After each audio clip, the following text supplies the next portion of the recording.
Everyone, welcome to SGI online class. बच्चों, आज मैं आपको हिंदी भाषा के अंतर्गत पाठ 4 लिंग पढ़ाने जा रही हूँ। तो क्या है आपका हिंदी लैंग्वेज। हिंदी लैंग्वेज में पाठ 4 है आपका लिंग। तो बच्चों, लिंग होता क्या है, सबसे पहले ये समझेंगे। लिंग शब्द का अर्थ है चिन्ह या पहचान का साधन। लिंग क्या है? चिन्ह या पहचान का साधन, उसे हम क्या कहते हैं? लिंग कहते हैं। इसकी परिभाषा क्या है? शब्द के जिस रूप से उसके पुरुष जाति या स्त्री जाति के होने का बोध हो उसे व्याकरण में लिंग कहते हैं। लिंग कितने प्रकार के होते हैं? तो बच्चों, लिंग 2 प्रकार के होते हैं, स्त्रीलिंग और पुल्लिंग। स्त्रीलिंग और पुल्लिंग 2 आपके भेद हो गए लिंग के। अब पुल्लिंग क्या है? पुल्लिंग उसे कहते हैं या वो कहलाते हैं जिनसे पुरुष जाति के होने का बोध होता है, तो उन शब्दों को हम पुल्लिंग कहते हैं। स्त्रीलिंग किसे कहते हैं? स्त्रीलिंग वे शब्द जिनसे हमें स्त्री जाति होने का बोध होता है, उसे हम स्त्रीलिंग कहते हैं। तो आइए बच्चों, हम पुल्लिंग जो शब्द हैं उनकी पहचान के कुछ नियमों को पढ़ करके समझेंगे। पहला नियम है देशों के नाम। तो कुछ ऐसे ये शब्द जो हैं, ऐसे चीजें हैं जो हमेशा पुल्लिंग में ही आते हैं। तो देशों के नाम में कौन से? जैसे भारत, अमेरिका, नेपाल, भूटान आदि, ये सारे किसके? देशों के नाम के अंतर्गत आते हैं और ये पुल्लिंग में है। इसके बाद इसके अंतर्गत आते हैं पर्वतों के नाम। तो जो पर्वतों के नाम है, जैसे आपका हिमाचल हुआ, कैलाश हुआ, विंध्याचल हुआ, ये सारे किसके अंतर्गत आते हैं? पुल्लिंग के अंतर्गत। इसके बाद प्रायः भारी, मोटी, विशाल वस्तुएं जितनी भी होती हैं, जैसे रस्सा, टीला, पत्थर, गट्ठा आदि, ये सारे किसके अंतर्गत आएंगे? पुल्लिंग के अंतर्गत। इसके बाद है ग्रहों के नाम। ग्रह जैसे सूर्य, चंद्र, बुध, मंगल, बृहस्पति आदि, जितने भी ये ग्रह हैं ये किसके अंतर्गत आते हैं? पुल्लिंग के अंतर्गत। इसके बाद है फलों के नाम। जो फल हैं आपके, जैसे केला, सेब, अनार, संतरा, ये सब जितने भी फल हुए ये सारे आपके पुल्लिंग के अंतर्गत आएंगे। इसके बाद है सिर्फ नंबर पे अनाजों के नाम। जो भी अनाजों के नाम है, जैसे चना, गेहूं, बाजरा इत्यादि, जो ये हैं ये सारे आपके पुल्लिंग के अंतर्गत ही आएंगे। इसके बाद वृक्षों के नाम। वृक्ष के नाम जैसे आम, नीम, पीपल आदि, जितने भी ये वृक्ष हैं ये पुल्लिंग के अंतर्गत आएंगे। इसके बाद बच्चों धातुओं के नाम, जैसे सोना, लोहा, तांबा, स्टील आदि, ये सारे किसके अंतर्गत आएंगे? आपके पुल्लिंग शब्द के अंतर्गत। इसके बाद आपके दिनों के नाम, जैसे सोमवार, मंगल, बुध, बृहस्पति, शनि, जितने भी हैं ये सारे दिन आपके किसके अंतर्गत हैं? पुल्लिंग शब्द के अंतर्गत। इसके बाद आपके महीनों के नाम हैं। जो महीनों के नाम हैं वो भी आपके पुल्लिंग शब्द के अंतर्गत ही आएंगे। इसके बाद है बच्चों स्त्रीलिंग। स्त्रीलिंग के पहचान के कुछ नियम है, जैसे कि पहला है भाषाओं, बोलियों तथा लिपियों के जो नाम होते हैं वह स्त्रीलिंग के ही अंतर्गत आते हैं। इसके बाद जिन शब्दों के अंत में आहट, आवट, ता, या, ई, री, आस, उ, ता आदि जो ये वर्ण आते हैं, तो ये भी स्त्रीलिंग के अंतर्गत ही आते हैं। इसके बाद तीसरा इसमें नियम है तिथियों व नक्षत्रों के नाम। स्त्रीलिंग में तिथियों व नक्षत्रों के नाम भी आते हैं। शरीर के कुछ अंगों के जो भाग हैं उनके भी नाम स्त्रीलिंग के अंतर्गत आते हैं। भोजन व मसालों के नाम स्त्रीलिंग के अंतर्गत आते हैं। नदियों के नाम प्रायः किसके अंतर्गत आते हैं? स्त्रीलिंग के अंतर्गत आते हैं। अब कुछ ऐसे शब्द होते हैं जो पुल्लिंग के ही अंतर्गत होते हैं और कुछ ऐसे शब्द होते हैं जो सिर्फ स्त्रीलिंग में ही होते हैं। वो कौन से शब्द है बच्चों? आइए हम देखते हैं। पहला है प्रायः पुल्लिंग शब्द, मतलब जो ऐसे शब्द होते हैं जो पुल्लिंग में ही आते हैं, वह चाहे स्त्रीलिंग के लिए प्रयोग किए जाए या फिर पुरुष जाति के लिए। जैसे मंत्री, राजदूत, अध्यापक, ड्राइवर, मैनेजर, प्रधानमंत्री, राजदूत, खटमल, पक्षी, पशु, मच्छर आदि। जो ये इस तरीके से जो शब्द हैं ये प्रायः पुल्लिंग के ही अंतर्गत आते हैं, चाहे वह स्त्री जाति के लिए प्रयोग किया जाए या फिर पुरुष जाति के लिए। इसके बाद प्रायः स्त्रीलिंग शब्द, मतलब ऐसे शब्द जो प्रायः स्त्रीलिंग में ही आते हैं। कौन कौन से? नर्स, धाई, सती, संतान, सुहागन, कोयल, मैना, मकड़ी आदि। ये शब्द क्या है? ये प्रायः स्त्रीलिंग में आते हैं। बच्चों मैं इसे पुनः दोहराऊंगी, इसे ध्यानपूर्वक सुनिएगा। लिंग क्या है? लिंग शब्द का अर्थ है चिन्ह या पहचान का साधन। इसके बाद इसकी परिभाषा, शब्द के जिस रूप से उसके पुरुष जाति या स्त्री जाति होने का बोध होता है उसे व्याकरण में लिंग कहते हैं। लिंग के कितने प्रकार होते हैं? 2 प्रकार हैं। कौन कौन से? पुल्लिंग, दूसरा स्त्रीलिंग। पुल्लिंग की पहचान जैसा कि अभी आप पढ़ चुके हैं, देशों के नाम जैसे भारत, अमेरिका, नेपाल, भूटान आदि। पर्वतों के नाम हिमाचल, कैलाश, विंध्याचल आदि। इसके बाद प्रायः भारी, मोटी, विशाल वस्तुएं जैसे रस्सा, टीला, पत्थर इत्यादि जैसे गट्ठे हुए, ये सारी जितनी भी भारी चीजें होती है वो किसके अंतर्गत आते हैं? पुरुष जाति के अंतर्गत। इसके बाद ग्रहों के नाम सूर्य, चंद्र, बुध, बृहस्पति, शनि, ये सारे किसके अंतर्गत आएंगे?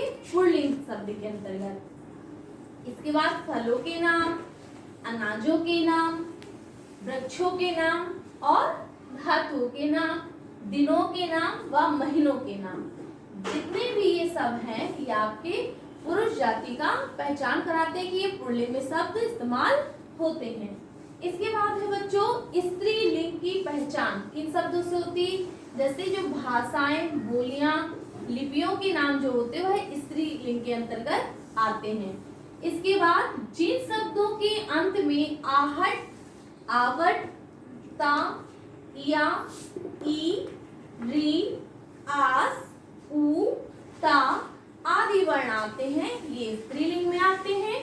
इसके बाद तिथियों के नाम, नक्षत्रों के नाम व शरीर के कुछ भागों के नाम, इसके साथ साथ भोजन व मसालों के नाम, नदियों के नाम, ये सभी किसमें आते हैं? स्त्रीलिंग में।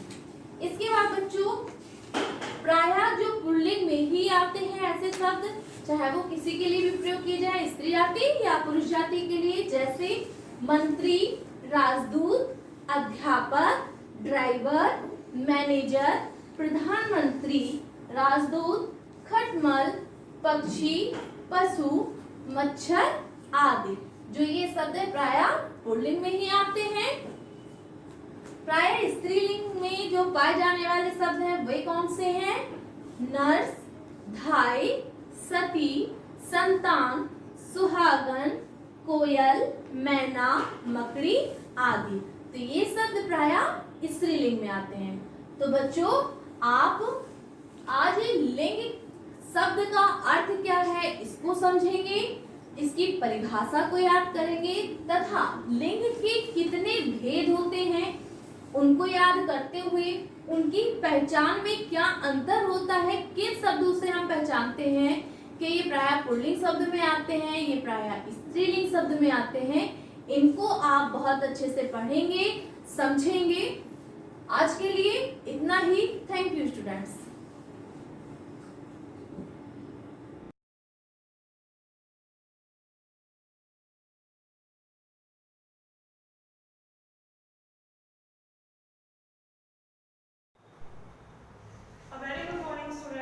बच्चों मैंने अपने प्रीवियस लेक्चर में आपको भूगोल पार्ट 3 महाद्वीप के बारे में बता रही थी, जिसमें मैंने आपको दक्षिण अमेरिका महाद्वीप के बारे में बताया था। आज मैं इसी चैप्टर को कंटिन्यू करने जा रही हूँ।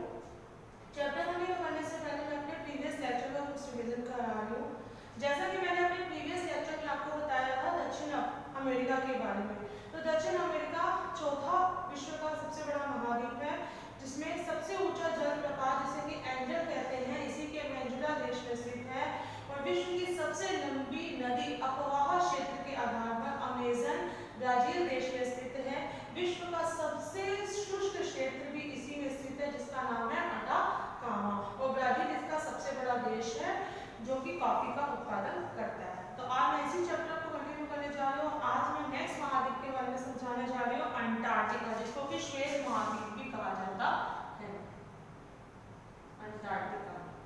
तो हम बात करते हैं अंटार्कटिका महाद्वीप के बारे में। यह महाद्वीप सातों महाद्वीप में सबसे ठंडा महाद्वीप है। तो बच्चों ये सबसे ठंडा महाद्वीप है। यह महाद्वीप सातों महाद्वीपों में सबसे ठंडा महाद्वीप है। यह चारों ओर से दक्षिणी महासागर से घिरा हुआ है। ये चारों ओर से किससे घिरा हुआ है बच्चों? दक्षिणी महासागर से घिरा हुआ है। अंटार्कटिका विश्व का सबसे ठंडा, शुष्क और तेज हवाओं वाला महाद्वीप है। तो पूछा जाता है इससे क्वेश्चन कि विश्व का सबसे ठंडा महाद्वीप कौन सा है? तो बच्चों विश्व का सबसे ठंडा महाद्वीप हमारा कौन सा है? अंटार्कटिका महाद्वीप है। Is it clear? तो विश्व का सबसे ठंडा, शुष्क और तेज हवाओं वाला महाद्वीप अंटार्कटिका महाद्वीप है। अंटार्कटिका के लगभग सभी महीनों में दुनिया के सबसे अधिक तूफानी समुद्रों और बर्फ के बड़े बड़े तैरते पहाड़ों से घिरा रहता है। इसमें बहुत कम बारिश होती है, जिसकी वजह से इसे क्या कहा जाता है? ठंडा रेगिस्तान माना जाता है। तो ये विश्व का क्या है? सबसे बड़ा ठंडा, शुष्क और तेज हवा वाला महाद्वीप है। इसे श्वेत महाद्वीप भी कहा जाता है और इसे ठंडा रेगिस्तान भी माना जाता है, जिसके कारण यहाँ मानव का स्थायी निवास संभव नहीं है। इस वजह से अंटार्कटिका महाद्वीप में जो मानव का स्थायी निवास बिल्कुल भी संभव नहीं है। यहाँ केवल पेंगुइन, सील, टार्डीग्रेड, पिस्सू, अलग अलग तरह के सूक्ष्म जीव तथा टुंड्रा वनस्पति भी पाई जाती है। तो ये अंटार्कटिका महाद्वीप क्या है बच्चों? सातों महाद्वीपों में सबसे ठंडा महाद्वीप है। यह चारों ओर से दक्षिणी महासागर से घिरा हुआ है। यह दक्षिणी ध्रुव के चारों ओर क्या है? फैला हुआ है और हमेशा क्या होता है बच्चों? बर्फ से ढका रहता है, जिसके कारण इसको क्या कहते हैं? ठंडा महाद्वीप कहते हैं या ठंडा रेगिस्तान माना जाता है। तो अंटार्कटिका साल के लगभग सभी महीनों में क्या होता है बच्चों? दुनिया के सबसे अधिक तूफानी समुद्रों और बर्फ के बड़े बड़े तैरते पहाड़ों से क्या होता है? घिरा रहता है। तो यहाँ पर क्या मानव का निवास ना के बराबर है, क्योंकि ये बहुत कम बारिश होती है, जिसकी वजह से क्या होता है? ये शुष्क रहता है। तो हम बात करते हैं कि किसने इसकी खोज की थी। तो कैप्टन कुक ने, जो बात कर रहे थे अंटार्कटिका महाद्वीप के बारे में, इसकी खोज कैप्टन कुक ने 1773 में की थी। तो इसकी खोज किसने की थी बच्चों? कैप्टन कुक ने 1773 में की थी। जॉन डेविस यहाँ कदम रखने वाले पहले व्यक्ति थे। यहाँ आने वाला प्रथम भारतीय कौन था बच्चों? डॉक्टर गिरिराज सिंह सिरोही, जो कि यहाँ आने वाले प्रथम भारतीय थे, जिनके नाम पर 1960 में इसका नाम क्या रखा गया? सिरोही पॉइंट रखा गया। तो क्या नाम रखा गया? किसके नाम पर? डॉक्टर गिरिराज सिंह सिरोही के नाम पर इसका नाम सिरोही पॉइंट रखा गया। अंटार्कटिका में एक न्यूक्लियर पावर स्टेशन भी है, जिसका नाम क्या है बच्चों? मैकमुर्डो स्टेशन, जो 1962 से यहाँ पर चल रहा है। और यहाँ पर एक फायर स्टेशन भी है, जिसका नाम है, अंटार्कटिका में एक फायर स्टेशन भी है, जिसका नाम है मुर्डो स्टेशन। अंटार्कटिका का 99% जो भाग है बर्फ से ढका रहता है। 99% भाग क्या रहता है बच्चों? उसका बर्फ से ढका रहता है। इन महाद्वीपों को ढके रहते हैं, और जो ग्लेशियर इन महाद्वीपों को ढके रहते हैं, जो ग्लेशियर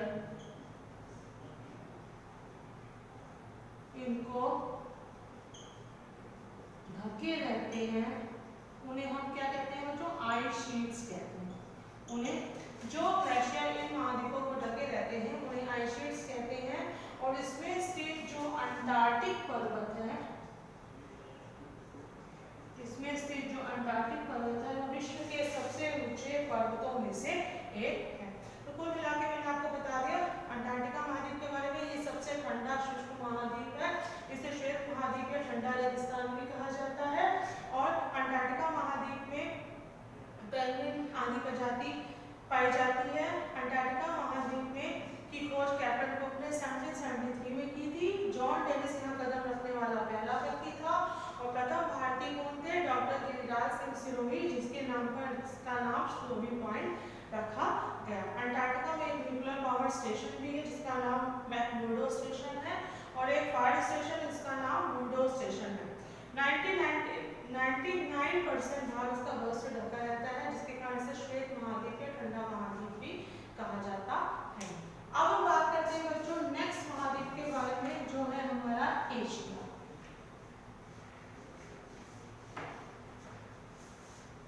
अब हम बात करने जा रहे हैं एशिया महाद्वीप के बारे में। ठीक है, एशिया महाद्वीप के बारे में हम बात करने जा रहे हैं।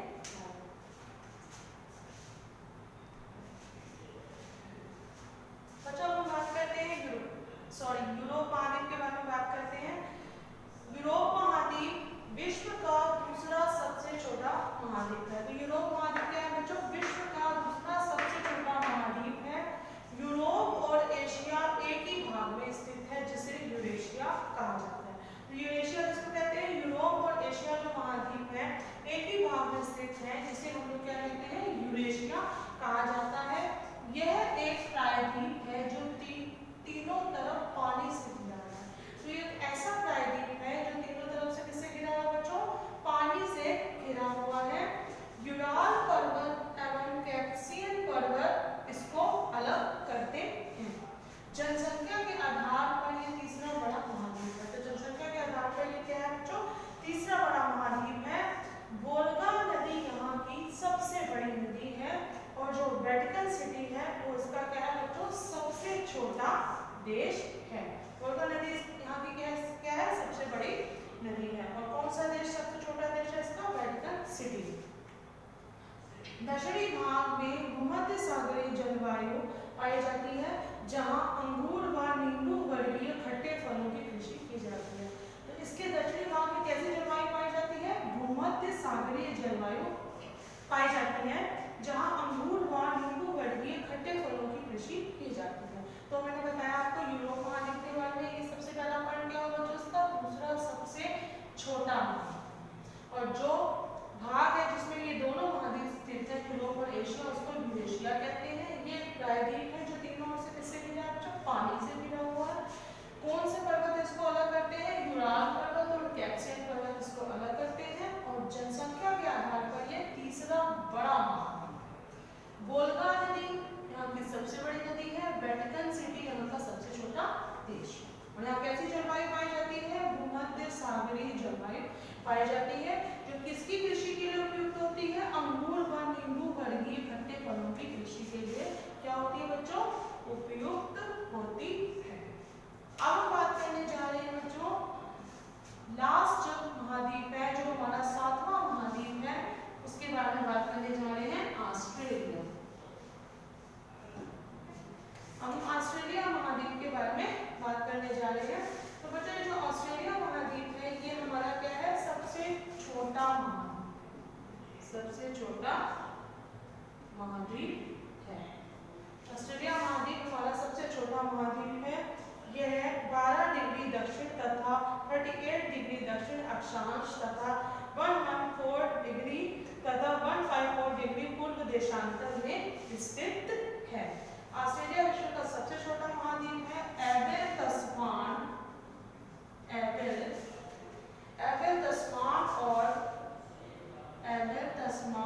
और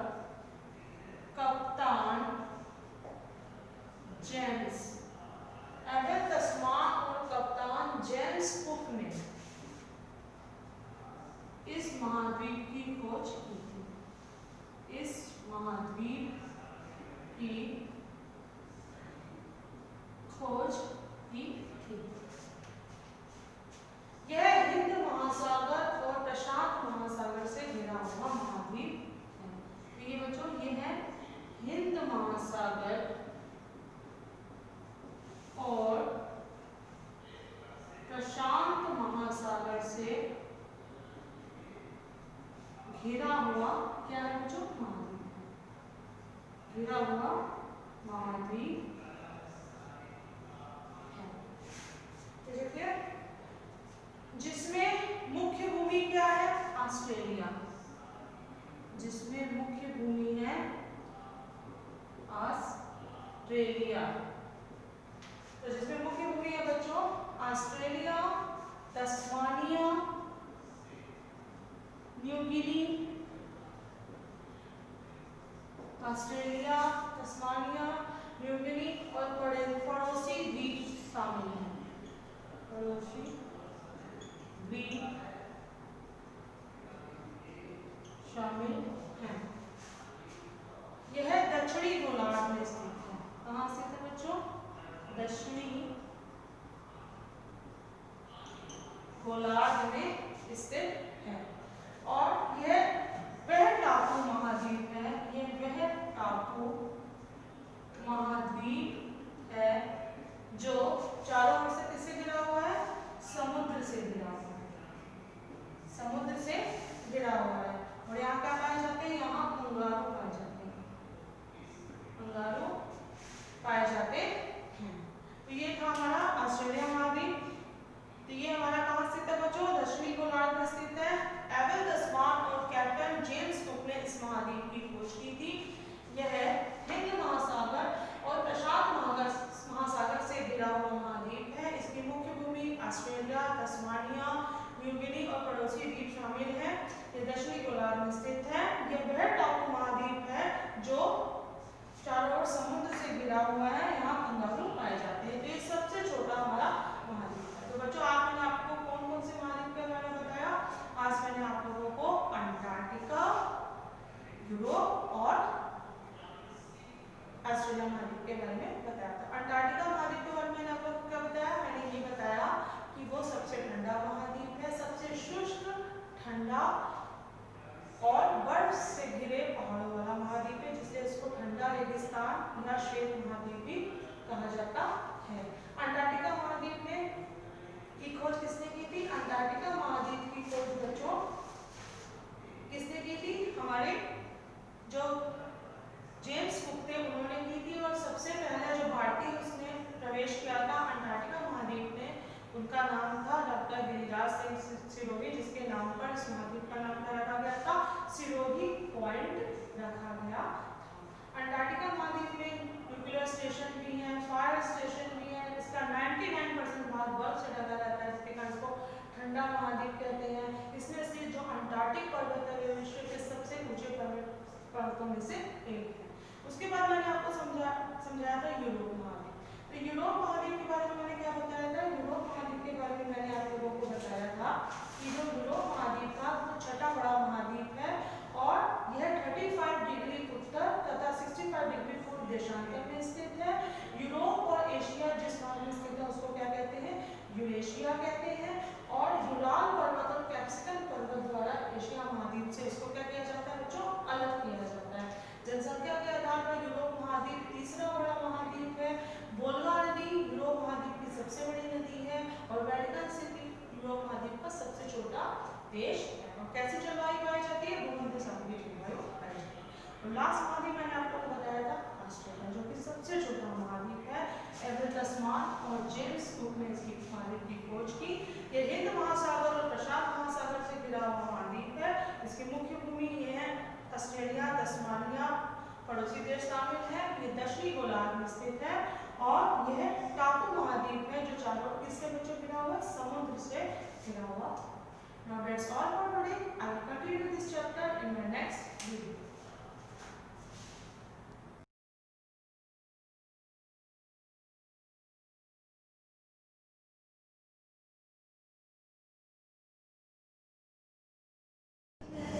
Myself Rakesh Kumar, maths teacher of Shivaji group of institution. Math class में 6 क्लास हिंदी मीडियम के बच्चों का स्वागत है। तो बच्चों पिछली क्लास में आपने एक्सरसाइज नंबर 3.2 तक अध्ययन कर लिया, 3.1 तक अध्ययन कर लिया था। इस क्लास में 3.2 का अध्ययन करेंगे। तो इसमें क्वेश्चन नंबर पहला है योग ज्ञात कीजिए और फर्स्ट पार्ट है इसका -549 और प्लस 975। इसका योग ज्ञात करना है। योग ज्ञात करने का मतलब है आप लोग कैसे सॉल्व करते हैं? अगर सेम साइन होते हैं या समान चिन्ह होते हैं दोनों के तो इनको जोड़ देते हैं। और असमान चिन्ह होते हैं तो दोनों को घटा देते हैं और जो संख्या बड़ी होती है उसी का चिन्ह आ जाता है। तो इसका मतलब है 975 प्लस का है और ये माइनस का है, तो दोनों असमान चिन्ह हैं तो ये घट जाएंगे। तो बड़ी संख्या में से छोटी संख्या को घटा दें। तो 15 में से 9 कम करेंगे तो 6 हो जाएगा और यहाँ 6 रह गया, 6 में से 4 कम करेंगे तो 2 रह जाएगा और 9 में से 5 कम करेंगे तो 4 रह जाएगा। अब चिन्ह कौन सा आएगा? प्लस का, क्योंकि ये संख्या बड़ी है तो ये आंसर मिल गया, शायद आ गया होगा। इसी तरीके से क्वेश्चन नंबर 2 सेकेंड पार्ट, इसका सेकेंड पार्ट है 205 प्लस 205 और प्लस ब्रैकेट माइनस 187 187। अब हमको इसको सॉल्व करने के लिए पहले तो हमें ब्रैकेट को ओपन करना होगा। ब्रैकेट के बाहर जो चिन्ह होता है अंदर वाले चिन्ह से गुणा कर देते हैं और माइनस डोमिनेट होता है, प्रभावी होता है, तो प्लस और माइनस का गुणा माइनस होगा। तो बराबर इसको लिखेंगे 205 माइनस 187। अब ये तो संख्या धनात्मक हो गई और ये ऋणात्मक हो गई, यानी दोनों संख्याओं के असमान चिन्ह हो गए। तो असमान चिन्ह घटते हैं तो बराबर, अब घटा देते हैं बड़ी वाली में से छोटी वाली को। तो 15 में 7 कम करेंगे तो 8 हो जाएगा। यहाँ 9 रह गया, 9 में से 8 कम करेंगे तो 1 रह जाएगा और बस इतना ही। तो ये आंसर हो गया, लेकिन ये किसका? प्लस का बचा और ये आंसर हो गया। तो सभी पार्ट इस ऐसे ही हैं। अब आगे के पार्ट आप स्वयं करेंगे। फिर नंबर 2 में है संख्या रेखा का उपयोग कर उन गुणांकों को बताइए जो। क्वेश्चन नंबर 2, संख्या रेखा का प्रयोग कर संख्या रेखा का उपयोग करके निम्न को दर्शाइए।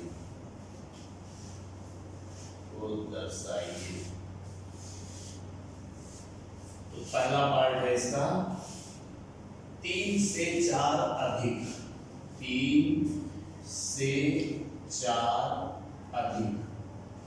अधिक का मतलब है योग करना।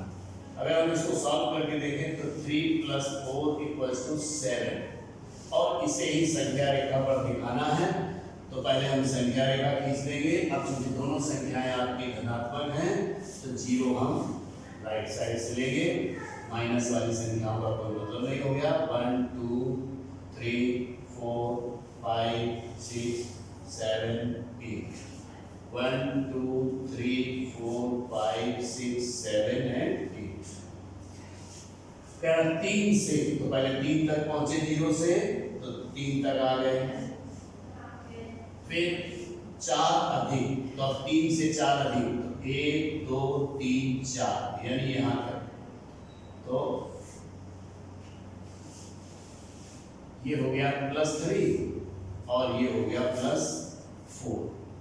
3 से 4 अधिक का मान यहां से यहां तक हो गया। तो 3 + 4 = 7। ये इस प्रकार से इसको संख्या रेखा पर दिखाया जा सकता है। इसी प्रकार से सेकंड वाला है 2 से 5 कम। सेकंड पार्ट है इसका 2 से 5 कम। इसमें भी संख्या रेखा बनाया हमने, तो ये तो हो गया 0 1 2 5 कम, तो हमें लेफ्ट साइड में भी आना होगा। -1 -2 -3 -4 और ये हो गया 3 2 1। अब इसको पहले यहाँ सॉल्व कर देंगे।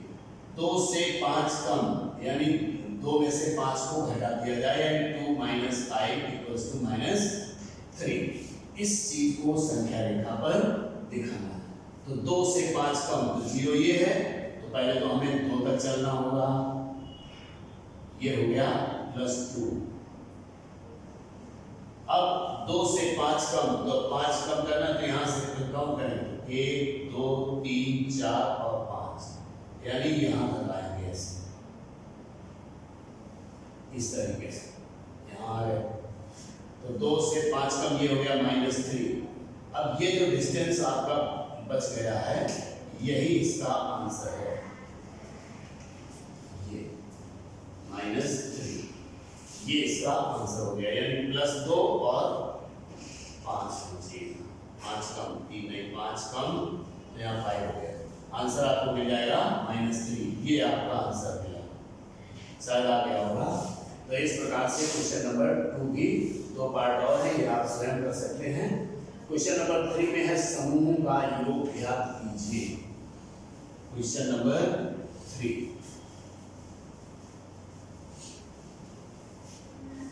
क्वेश्चन नंबर 3 में है समूह का योग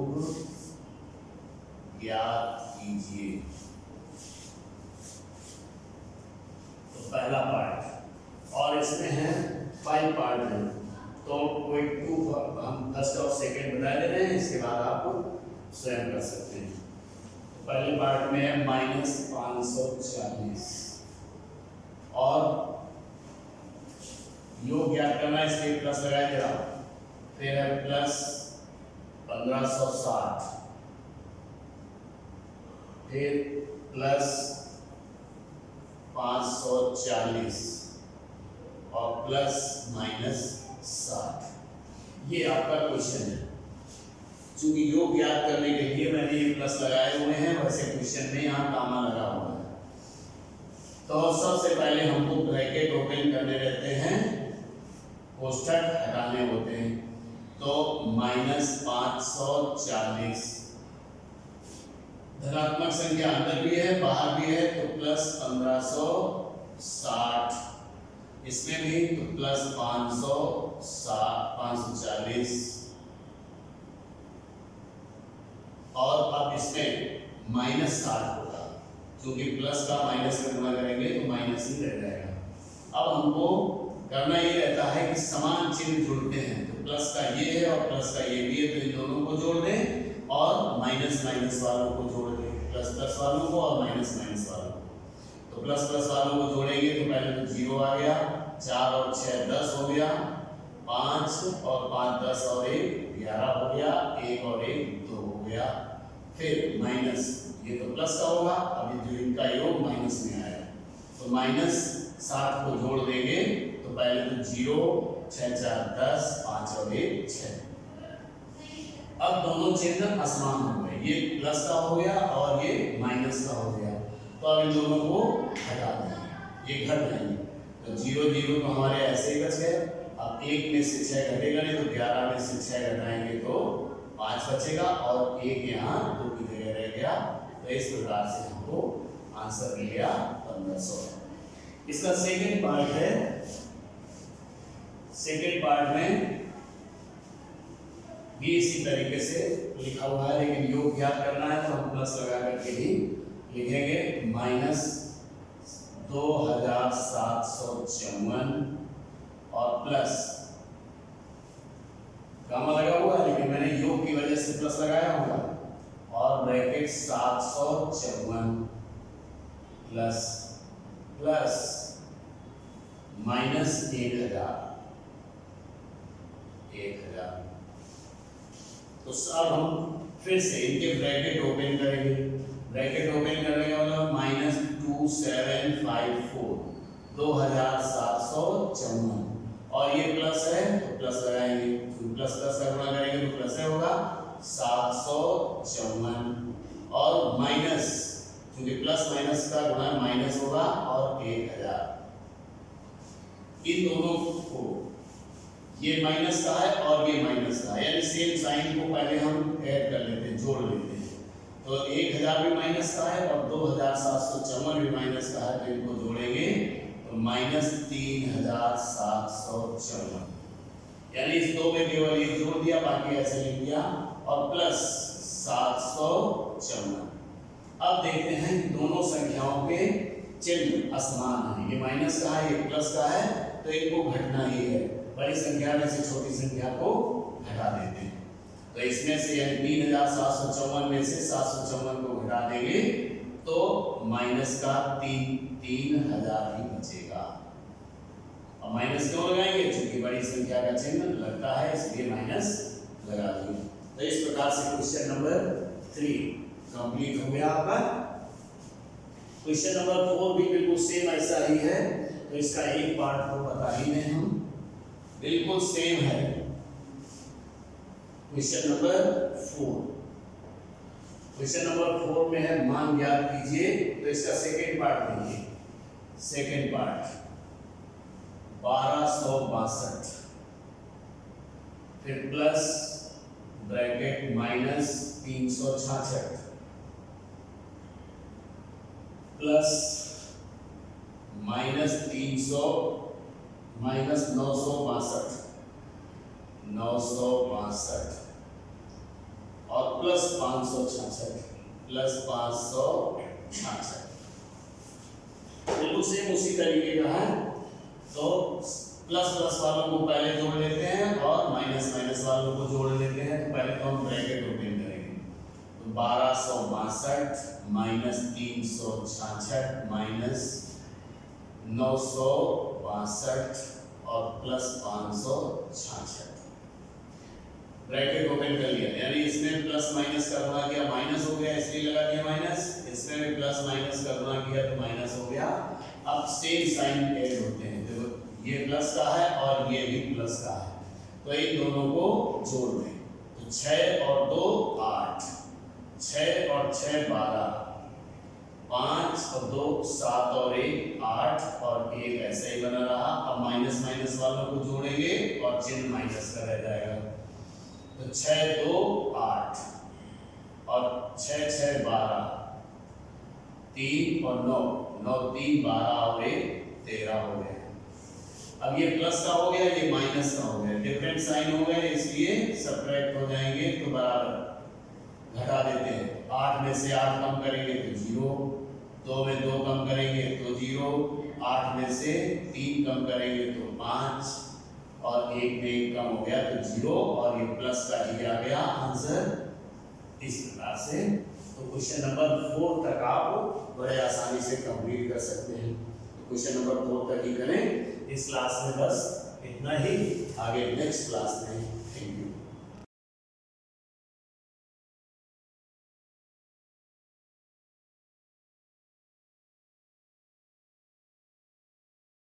गुड मॉर्निंग स्टूडेंट्स। बच्चों क्लास 6H में आपके कंप्यूटर सब्जेक्ट की क्लास है। आज हम लोग चैप्टर नंबर 3 MS वर्ड पढ़ेंगे, ठीक है।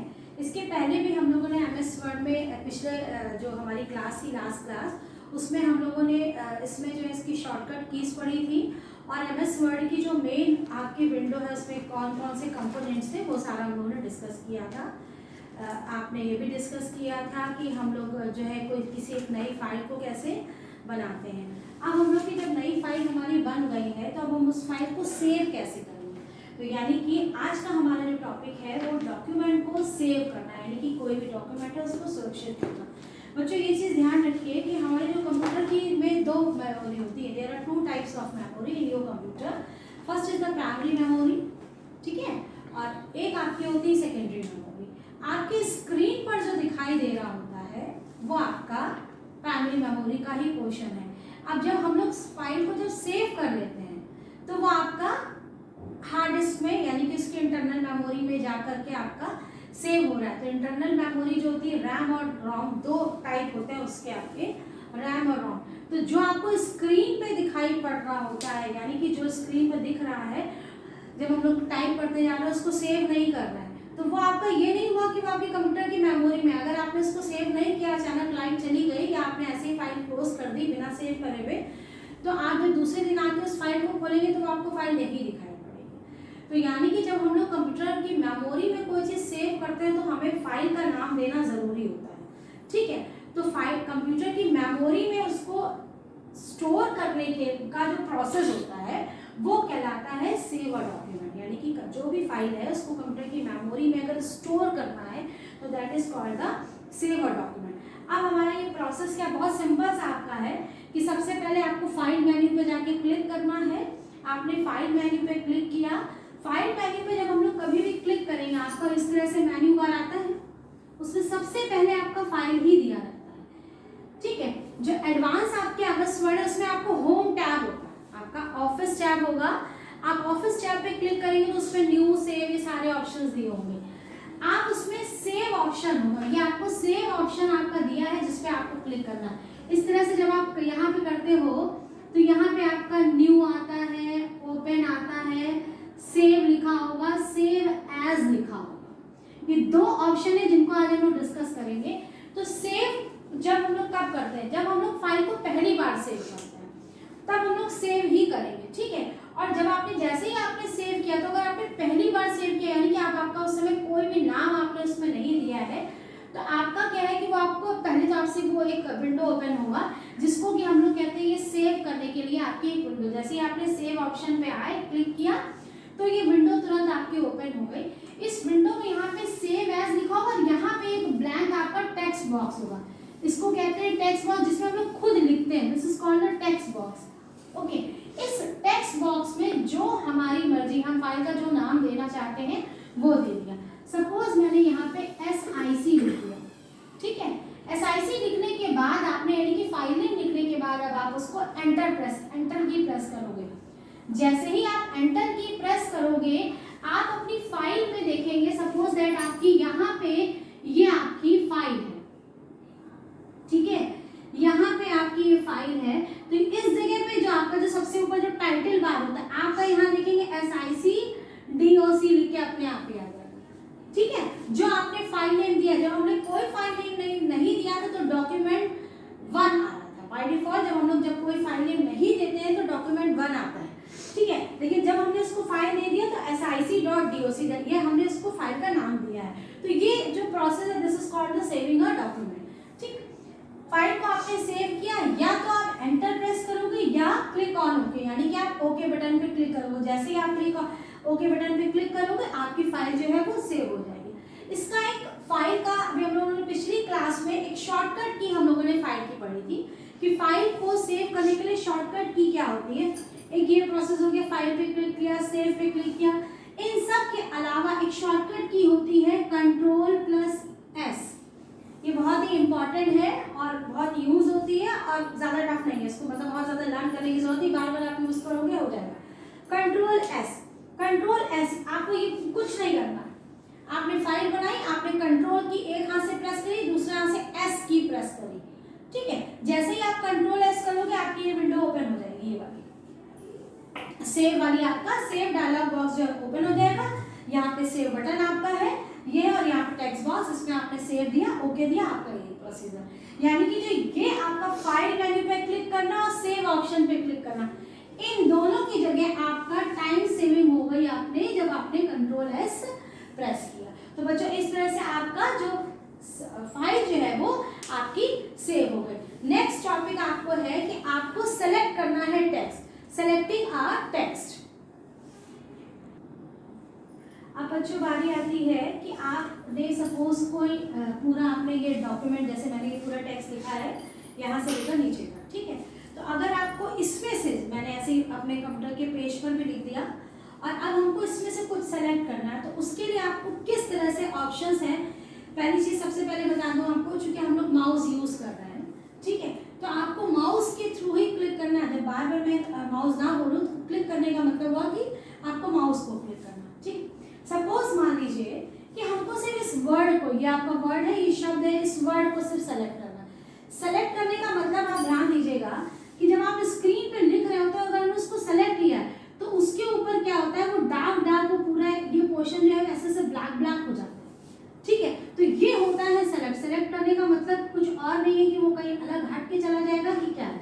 सेलेक्ट करने का मतलब हुआ कि उसके ऊपर आपका पूरा शेड आपका डार्क हो जाएगा, दैट मींस आप उसको कहीं मूव करा सकते हो कुछ भी। तो आपको सपोज अगर मान लीजिए आपको ये टेक्स्ट मैंने लिखा TEX, आपको इसको सेलेक्ट करना है तो डबल क्लिक करेंगे, यहीं पे माउस ले जाकर इस जगह पे ले जाकर 2 बार आपने माउस का बटन 2 बार दबाया जल्दी, तो वो शब्द जो है वो आपका सेलेक्ट हो जाएगा। ये सारे पॉइंट बहुत इंपॉर्टेंट है, ये शॉर्ट में आपका शॉर्ट क्वेश्चंस में पूछे जा सकते हैं।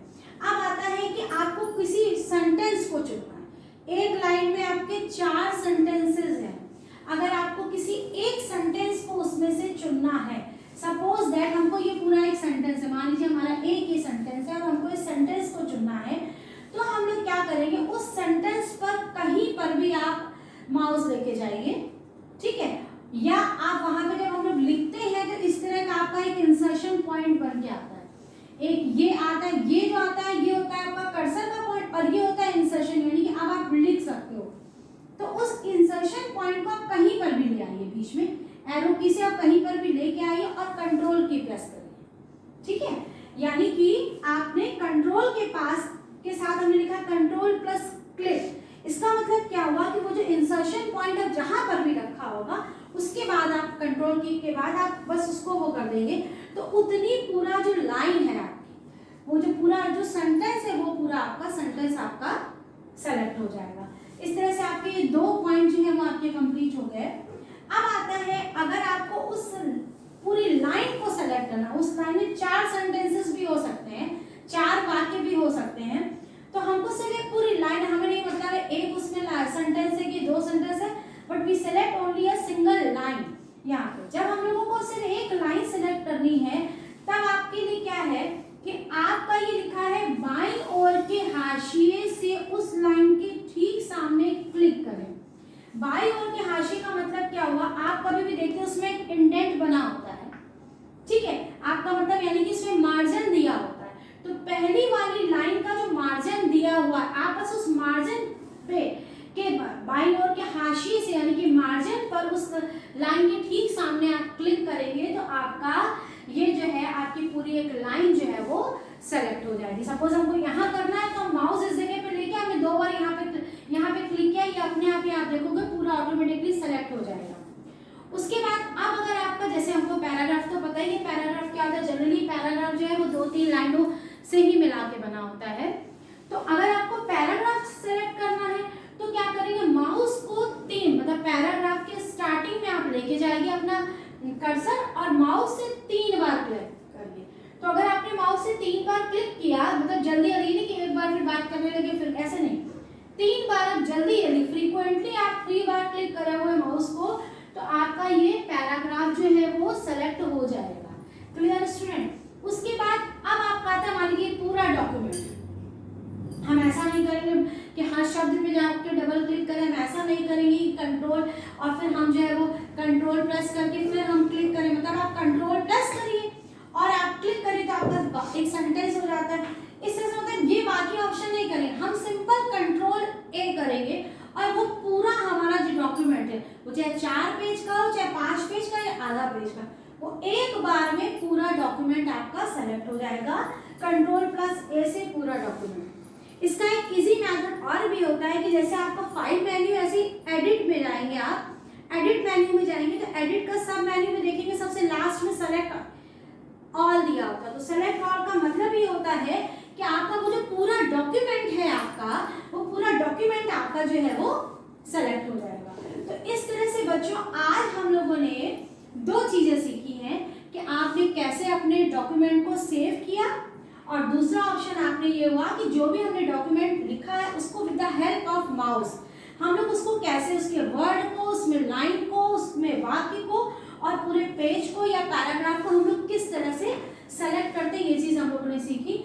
नेक्स्ट टॉपिक में हम लोग डिलीट टेक्स्ट और भी उसके जो कमांड्स है वो सीखेंगे बच्चों, ठीक है। अब आप लोग इतना आपको लर्न करना और इससे शॉर्ट क्वेश्चंस आपके बहुत सारे बन सकते हैं, तो ये आपको जरूरी लर्न करना है।